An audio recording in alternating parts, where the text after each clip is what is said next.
It takes us out, as I mentioned, to the Lone Star State of Texas. We're learning an 11-year-old was shot and killed Saturday night in East Houston while playing Ding Dong Ditch, and police are still looking for information on what happened. Now, officers say the victim and possibly two friends were ringing doorbells and then running away. A suspect has been detained. I want you to take a listen to the latest information from authorities as we are keeping a close eye on this case.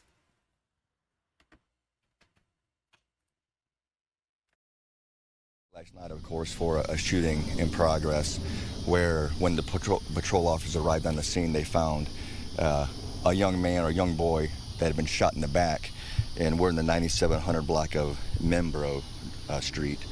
And the information we got then, and again that was like 11:30 last night, was some young boys were playing in the neighborhood. They were doing what's referred to as doorbell ditching, ringing people's doorbells and just I guess playing or having what they thought was a good time. And there was a home behind us here which they were ringing the doorbell at, and a witness said someone ran out of that house and was shooting at the kids running down the street. And unfortunately, and sadly enough, one of the boys who was 11 years old was shot in the back. And at the time, he was not, I'm not sure what his condition, but he was transported to the hospital. And this was about 11:30 last night. An update came in at 2 o'clock this afternoon from the hospital saying the young boy had died from the gunshot wound. So homicide was notified, and we come out to the scene and collectively trying to collect as much evidence as we can.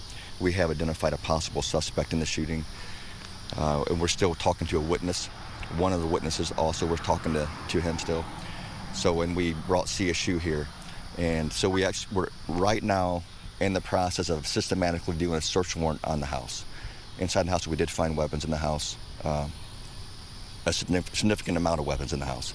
So it's going to take us some time to do that now. We've been here for several hours. So I just talked to our crime scene techs. They said we're probably going to at least be here another 3 hours. Has the suspect been formally charged yet? He's not formally charged yet. We're in cooperation with the DA's office. We do have a possible suspect detained right now, and he has been interviewed. But like I said, we're trying to, in a systematic approach, collect evidence at the scene. We're searching for bullet casings at the scene. We have some video, and also we're doing a search warrant on the house.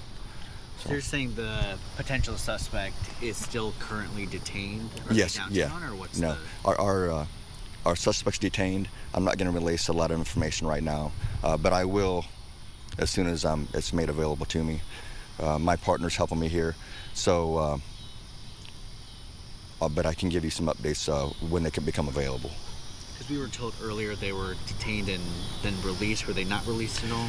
Or? So late last night, there was a possible suspect detained. That was another detective unit from our major assault unit that responded on the scene first, and that was late last night. Homicide picked up the scene when the young man passed away today at 2. So we're here now, and to answer your question, the suspect that was spoken to last night was re-interviewed today and is detained now. And that was the homeowner? I'm not sure if he's a homeowner or not. So there's several people in the house. We're just trying to, but I will give you that information when it comes available. What possible charges could you face? Well,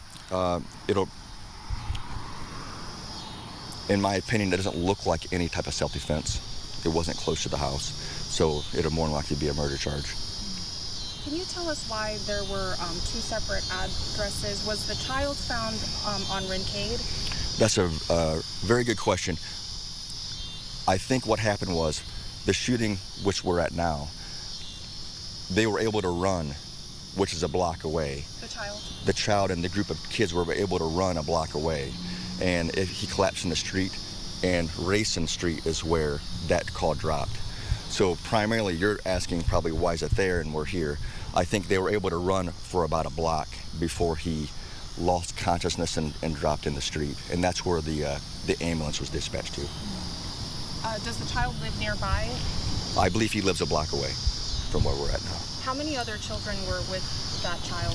I don't know the exact number. I believe there was 2 other kids with him, but I do know that our victim in the case was he was only 11 years old.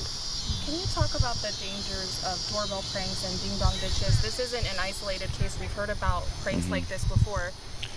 Yes, I want to start out by saying Houston's a safe community. This is an isolated incident. It's not common that we see something like this happen, and it's sad that we're here today dealing with it now.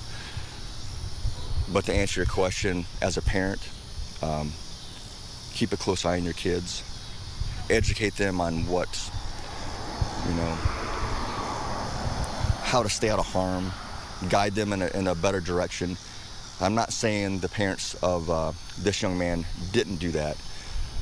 I'm just saying, as a parent myself, maybe try to inform them, listen, this is what's happened in the past. I know it's probably not going to happen in our neighborhood, but just in case, just be safe out there.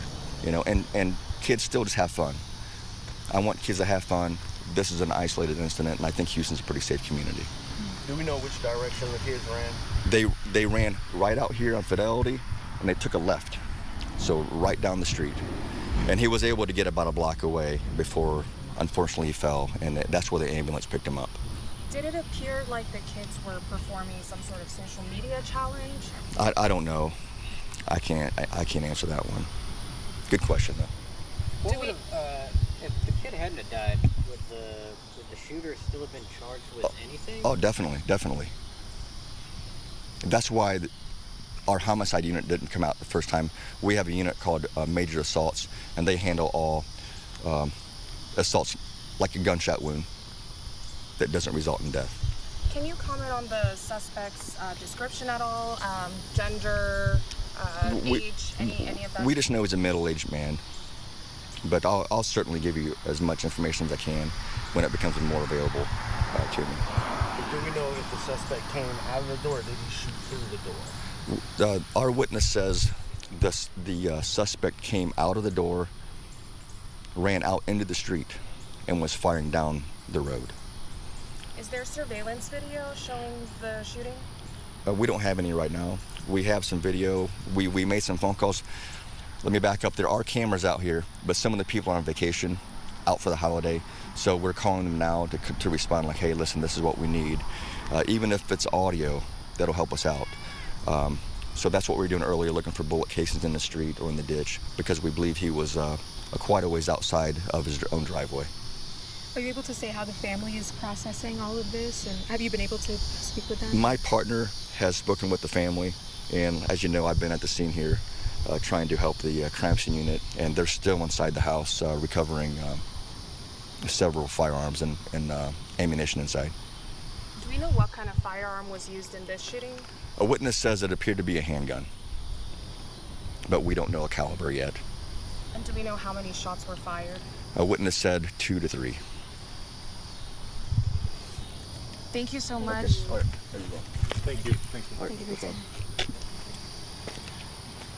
So you were just listening in to the latest information from officials. This after an 11-year-old boy was shot and killed Saturday night in East Houston while playing a ding-dong ditch prank. Police still looking for information as to what happened as this investigation is ongoing. Officers saying what they call victim and possibly 2 friends were ringing doorbells and running away. The quote suspect has been detained. Again, the latest scene footage there on your screen. Again, this happening out in East Houston, and giving you a live look at the Houston skyline here at 11:08 on the East Coast. Again, that is a developing story in the Lone Star State. We'll keep a close eye on it here on Live Now from Fox.